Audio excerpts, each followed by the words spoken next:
host families are approved to have kids in their homes, and they become our partners to champion those kids, to introduce them to potential permanent families, or they could become that permanent family, or they could help that child in when they leave foster care to be able to get a job, to go to school, to, to learn the things that kids in foster care aren't learning because they don't have a parent to teach them. So providing parent-like functions. Um, if they were hosting a child from Colombia, for instance, they would do that for 5 or 6 weeks. And the same thing, you're helping that child to meet as many people as possible who might be interested in giving them a permanent home. Well, that's wonderful. So I'm kind of interested and curious about your background, and I'm sure the listening audience is too. And how did you get to starting this organization, and what led you to do that? Sure. My background is in marketing and public relations. I spent the first 20 some odd years of my career in the agency business. So I worked with a very small boutique firm called Porter Novelli that then got acquired and acquired and acquired. And we became part of the largest communications consortium in the world at the time, the Omnicom Group. Okay. So I was working both on regular product campaigns, but also I did a lot of work in issues and social marketing. I had a wonderful mentor, Bill Novelli, who really was one of the fathers of social marketing. And this is really taking social issues and applying marketing principles to solve the problems, to change attitudes, to change behaviors. So I often said I kind of came by this honestly. I was doing much of the work on those kind of campaigns. And then when this issue confronted me, I was used to kind of the sprint. In the agency business, you're taking an account and you do a campaign and you're done. I mean, this is an issue of millions and millions of children around the world who are growing up without families. So I went from doing the sprint in the agency business, certainly, to doing a marathon in this area.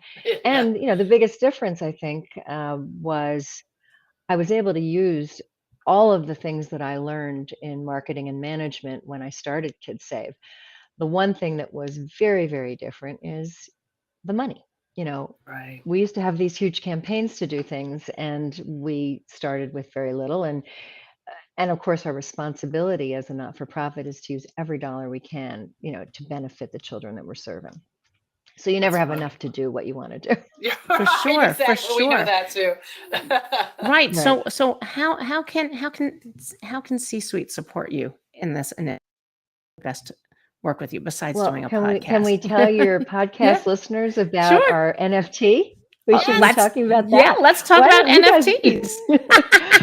Yes, we're partnering. Go on. We are partnering, and that is really wonderful that you've taken this initiative. As I mentioned earlier, we're looking for ways to both sustain our work in Ukraine and also to sustain our core mission to be able to get kids into families. And in the Ukraine area, when donations have gone down so much recently, one of your CSweet members and you got together and talked about doing an NFT. It'll be our first NFT. We're doing it with CSweet, and it's really to get people to invest, through the digital crypto in helping in Ukraine. So we're really excited about that. I think we're close to launching. We're close, right? Yeah. For sure, it's going to be. Just got to get it over the goal line for pre-holiday. And our goal for CSweet is to help support the KidSave initiative. So this is really a fundraising tool where if you purchase an NFT, you would have a collectible. That's what an NFT is. Yes. Right. And we have a designer who's doing amazing art for this. Right. And I keep thinking, we're in our goal once we keep thinking beyond war. And of course, we're already looking in Ukraine for what we can do to sustain, kids moving into families. And one of the things that we're going to be doing is building a center where we can, first of all, address the trauma that these kids have seen. I mean, such war crimes and things that they've seen. So we're creating a trauma therapy curriculum, and we're also going to be bringing kids in where they can meet families. And I can see that NFT working for a little bit of a brick of each part of that building that people can own a piece that's lovely of, connection. Building the seeds of the new Ukraine. I love it. That's a lovely connection. Yeah. And I don't even want to imagine, but I can, that with war, there are probably more kids there who even need support. There will be so many more orphans after this war, both single orphans, which means you've lost one parent, and also double orphans. And the stress on the people as they come back in is going to be palpable. You already see that so many children left with a parent, and when that parent comes back, they will have lost so many of their loved ones, so they'll be very challenging for them. So, we're hoping that what we can do is to provide that support so that families can keep their children, and that the community will be able to work with families. But we know that there'll be so many more kids in institutions, and so we're actively working now to create that structure, so that volunteers can come in. The good news is, though, that um, pre-war, Ukraine still had a lot of the vestiges of the former Soviet system. It's every man for himself a little bit, and there is such a spirit of volunteerism and caring about one's brethren. And we're seeing it already, even with our drivers who are going in and rescuing people. They're saying, I could take a child. People are talking about the fact that they know it's their responsibility, and that they're thinking along those lines. So that'll obviously be the work that we're concentrating on post-war. Yeah, it just touched me so much how all the surrounding countries were so generous in taking all the refugees, and Yeah. it was just amazing. I know that we're going into the winter months, and they keep talking about how Russia's trying to, kill the power grid, the power infrastructure, and so forth. So what do you see as the biggest needs? Obviously donations, but what else? And can actually, be for done? anyone listening right now, how do they donate? What's the URL? It's If you know it, or you just go to the sure. KidSave website. KidSave.org, and then go to the Okay. homepage to donate now. Just hit the Perfect. donate button, and they can specify Ukraine if that's what they want to do. I mean, what we're doing right now is we are gearing up for winter. We've 5 warehouses, 4 of them in Ukraine, 1 of them in Poland, that we are stocking as much as we can, because we know that this is likely to be a really long, cold winter. We're purchasing generators. We're getting tents, because we know that people may not have their own home to be in, right? So much of what we're doing is really trying to prepare for those months ahead, and knowing that people are going to be without power and without electricity. So generators are a huge thing. We're even doing things like getting flashlights, because children are so frightened in the dark, just generally. And when Yeah. you've got these bombs and these missiles coming, we want to do everything we can to have those rechargeable flashlights. Those all seem like small things, but having a light in the darkness helps. Right. So if someone wanted to, help with some of the kids in Ukraine, and obviously we have so many kids here too, is it harder now to go through that whole foster? What's a pre-foster? Oh, in terms of Yeah. adopting a child from Yeah, Ukraine? Well, yeah. right now, that's not something that is It's not even possible. Ukraine is under martial law, and they have suspended all international adoption. What the Ukrainian government is doing is working very hard to keep the children who are in those institutions together, and to make sure they keep tabs on them. There's so many risks for I know trafficking human and separation. trafficking. And Oh. so the Ukrainian government has done an amazing job of working to keep kids safely together.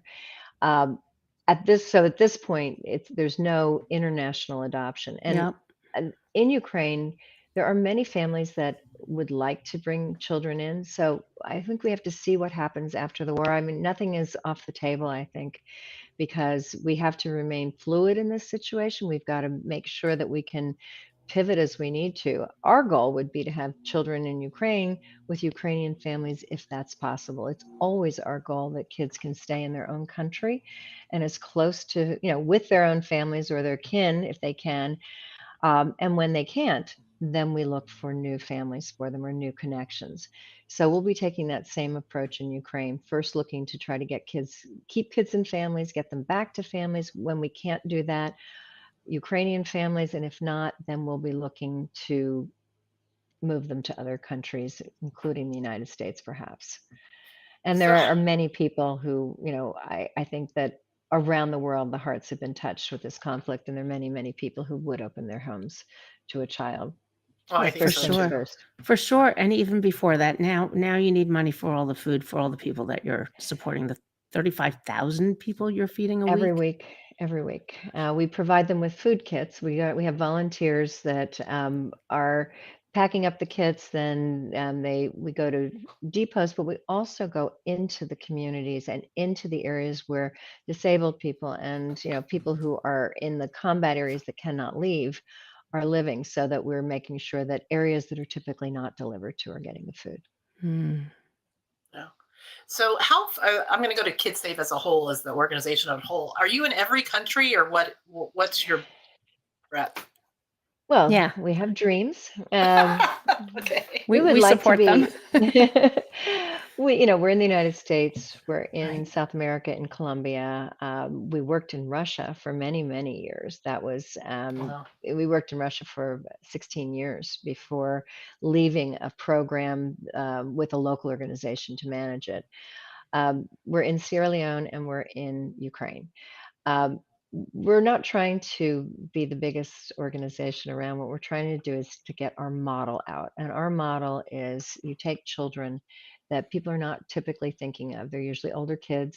They're usually kids. They might have large sibling groups. And we bring them back in communities, local communities, where people can meet them and get to know them. We don't say that people have to be wanting to adopt to interact with a child, and that allows both the child, who's often very hurt and traumatized and not trusting of adults, and also the adult who isn't quite sure. We've heard a lot of things about kids that are in orphanages and kids that are in U.S. foster care, and there's our model brings them back in the community where you meet a child as a person. And paper didn't have personality. It's one of those things that often our kids show some really difficult histories, and they've been through a lot. But by bringing them in the community where people can meet and get to know them as people makes an enormous difference. And we found that every country in which we've implemented this, every city in which we've implemented it, has resulted in kids finding families and lifelong connections. Oh, that's fabulous. That's wonderful. So what are kind of your goals for the rest of this year and going into next? What's on your top of mind? Well, like everyone else, I'm looking to hire. I think that that's a business dilemma overall, that it's really difficult to find wonderful employees. And for KidSave, of course, every hire we make is critical because we're a relatively small organization, and we're looking for those people that have the passion and the desire to really help children. That's a major goal organizationally, but we are in Ukraine committed to helping as long as we need to rescue and feed people. And then we are looking forward in 2023 to starting that move toward getting back into some regular programming in the western part of Ukraine. Okay. In the United States, we're really wanting to expand our program that's called Weekend Miracles, which is with U.S. foster youth. We're hoping to expand that in other parts of Texas and California.